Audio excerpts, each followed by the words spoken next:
بسم الله الرحمن الرحيم والتين والزيتون وطور سينين وهذا البلد الأمين لقد خلقنا الإنسان في أحسن تقويم ثم رددناه أسفل سافلين إلا الذين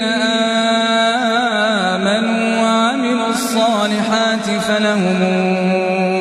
أجر غير ممنون فما يكذبك بعد بالدين أليس الله بأحكم الحاكمين بسم الله الرحمن الرحيم اقرأ باسم ربك الذي خلق الإنسان من علق اقرأ وربك الأكرم الذي علم بالقلم علم الإنسان